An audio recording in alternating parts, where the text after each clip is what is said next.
चलो तो आज हम लोग प्रश्नावली 3.5 शुरू करने वाले हैं, यही ना। तो प्रश्नावली 3.5 में जो 2 चर वाला रैखिक समीकरण को हल करना है वो करना है वज्र गुणन विधि से। कौन विधि से? वज्र गुणन विधि से।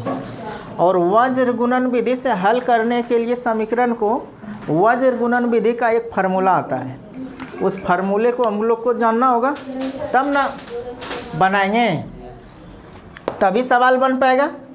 तो वज्र गुणन विधि का सूत्र जो होता है वज्र गुणन विधि, यही ना रे।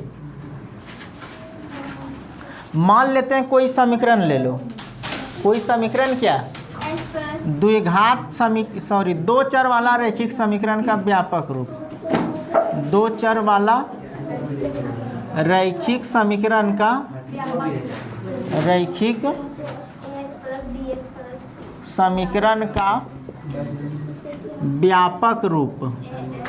व्यापक रूप क्या होता है? देखो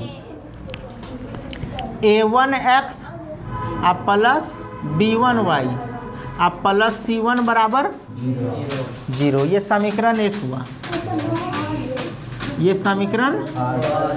और दूसरा होता है a2x plus b2y plus c2 बराबर, ये समीकरण 2।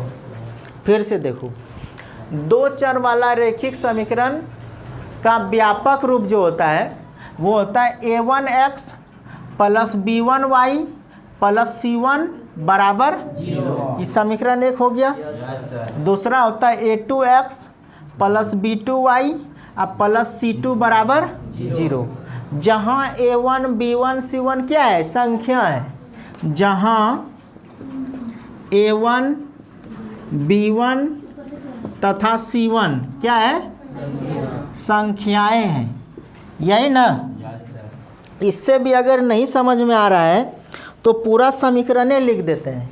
जैसे कि मान लेते हैं कोई समीकरण लिख देते हैं 2x प्लस 3y प्लस 5 बराबर 0। ये समीकरण 1 हो जाएगा।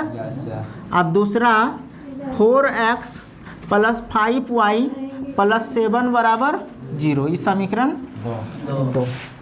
अब देखो 2x प्लस 3y प्लस 5 बराबर, इस समीकरण 1 हो गया। अब दूसरा 4x प्लस 5y प्लस 7 बराबर 0। इस समीकरण सेकेंड हो गया। अब इसमें देखो समीकरण 1 में आपको a1 b1 c1 मिलेगा और समीकरण 2 में मिलेगा a2 b2 और c2। जैसे कि यहाँ देखो x के आगे a1 है ना, उसी तरह यहाँ x के आगे 2 है, तो 2 जो है ये a है, क्या है? x के गुणांक को a बोला जाता है और y के आगे जो रहता है उसको b बोला जाता है और जो अकेला रहता है उसको c बोला जाता है। इसी तरह समीकरण 2 में भी देख लो, x के आगे 4 है, इसको क्या बोलेंगे? a बोलेंगे। y का जो गुणांक है 5, इसको b बोलेंगे। जो अकेला पद है उसको c बोलेंगे, यही ना। अब बात ये रहा कि समीकरण 1 में आपको a1 b1 c1 मिलेगा और समीकरण 2 में आपको a2 b2 c2 मिलेगा, यही ना। कोई दिक्कत किसी को समझने में? नहीं ना। अब आते हैं हम फार्मूला पे। वज्र गुणन विधि के लिए सूत्र, चलो वज्र गुणन विधि का सूत्र क्या होता है? इसको ध्यान से देखना, सूत्र को याद रखना पड़ेगा ना। तो फार्मूला होता है x बटे b1 c2, x बटे b1 c2 और जस्ट इसका उल्टा कर दोगे b2 c1। x बटे b1 c2 और माइनस b2 c1 अब बराबर y बटे c1 a2 और माइनस c2 a1 अब बराबर 1 बटे a1 b2 और माइनस a2 b1। देखो इसको तुमको रटने का कोई ज़रूरत नहीं है, इसको ऐसे ट्रिक से याद करो, x बटे B1C2 एगो याद करोगे, अरे x बटे B1C2 याद करोगे ना, तो माइनस B1 को B2 बना देना है और C2 को C1 बना देना है। तो x बटे B1C2 और माइनस B2C1 अब बराबर y बटे C1A2 और माइनस C1 को C2 बना देंगे और A2 को A1 बना देंगे।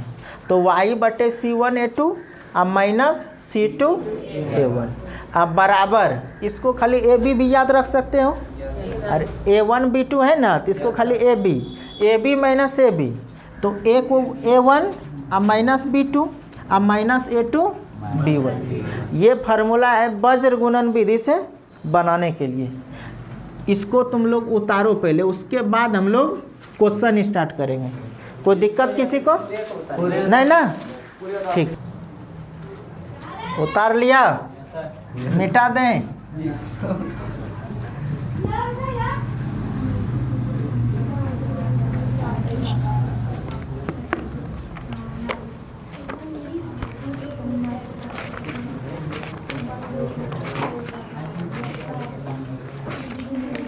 चलो प्रश्नावली 3.5 का क्वेश्चन नंबर फर्स्ट, यही न रे।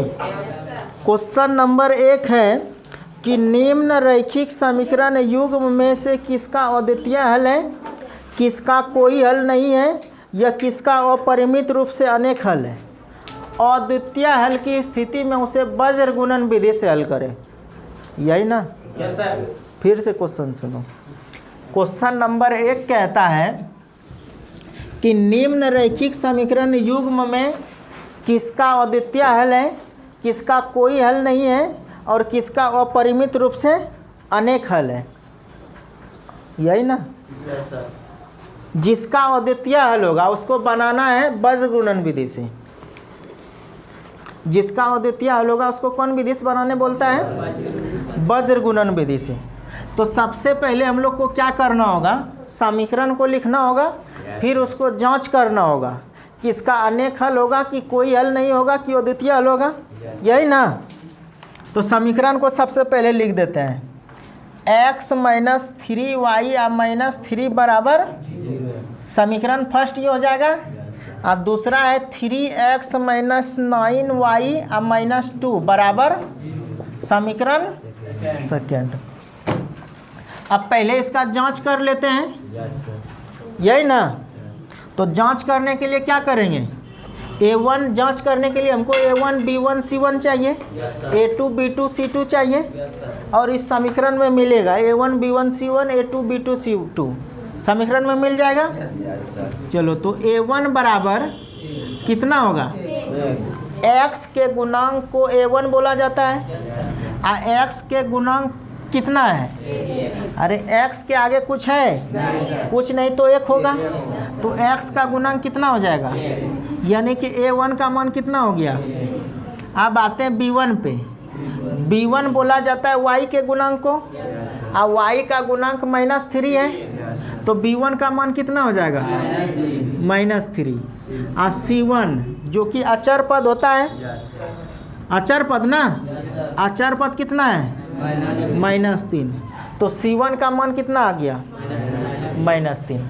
चलो तो समीकरण 1 में हमको मिल गया A1 B1 C1। अब A2 B2 C2 समीकरण 2 में मिलेगा। तो A2 बराबर x का गुणक कितना है, 3 ना, तो A2 का मान आ गया 3। अब B2 किस y के गुणांक को बोला जाता है, और y का गुणांक है -9, तो B2 का मान कितना आ गया, और C2 बोला जाता है अकेला पद को जो अचर पद होता है, C2 का मान कितना है, -2 ना, तो -2 लिख दिए, कोई दिक्कत? फिर से देखो, समीकरण 1 से मिल गया हमको A1 B1 C1, और समीकरण 2 से मिल गया A2 B2 C2। बताओ कोई दिक्कत किसी को? अब इसको जांच करना है कि इसका कोई हल नहीं होगा कि अद्वितीय हल होगा कि अनेक हल होगा, यही ना? तो तुलना करेंगे A1 बटे A2 B1 बटे B2 बराबर C1 बटे C2 पर। जैसे हम लोग 3.2 में बनाते थे उसी तरीके से ना। तो लिखेंगे अब तुलना करने पर या जांच करने पर भी लिख सकते हो। अब जांच करने पर या जांच ही लिख दो सिर्फ। अब क्या करेंगे हम लोग जांच, A1 बटे A2 बराबर B1 बटे तथा C1 बटे C2, यही ना। तो A1 का मान कितना है, A2 का मान कितना है, बराबर B1 का मान कितना है, अब B2 का मान कितना है, बराबर C1 का मान कितना है, C2 का मान -2। बताओ कोई दिक्कत। अब देखो ये हो जाएगा 1/3 बराबर, ये माइनस माइनस खत्म, 3 × 3 और 3 × 3 1/3। अब बराबर ये माइनस माइनस कट जाएगा, ये हो जाएगा 3/2। अब देखो ये 1/3 बराबर 1/3, ये दोनों तो बराबर है, लेकिन क्या ये 3/2 बराबर है, नहीं ना। यानी कि 2 को बराबर है और 1 को बराबर नहीं है। तो लिखेंगे अतः यह A1 बटे A2 बराबर B1 बटे B2 बराबर नहीं है C1 बटे C2 पर आधारित है, पर आधारित है, यही ना। जब A1 बटे A2 बराबर B1 बटे B2 रहे और C1 बटे C2 बराबर नहीं रहे, यानी कि 2 को बराबर रहे और 1 को बराबर नहीं रहे, तो इसका अद्वितीय हल होता है कि अपरिमित रूप से अनेक हल होता है कि इसका कोई हल नहीं होगा, इसका कोई हल नहीं होगा, यही होता है ना। जब 2 को बराबर रहे और 1 को बराबर नहीं रहे, तो इस स्थिति में इसका कोई हल नहीं होता है, इसका कोई हल नहीं होगा। जब कोई हल नहीं होगा तो क्या इसको वज्र गुणन विधि से बनाएंगे, नहीं ना। तो इसको वज्र गुणन विधि से नहीं बनाएंगे, उतारो इसको।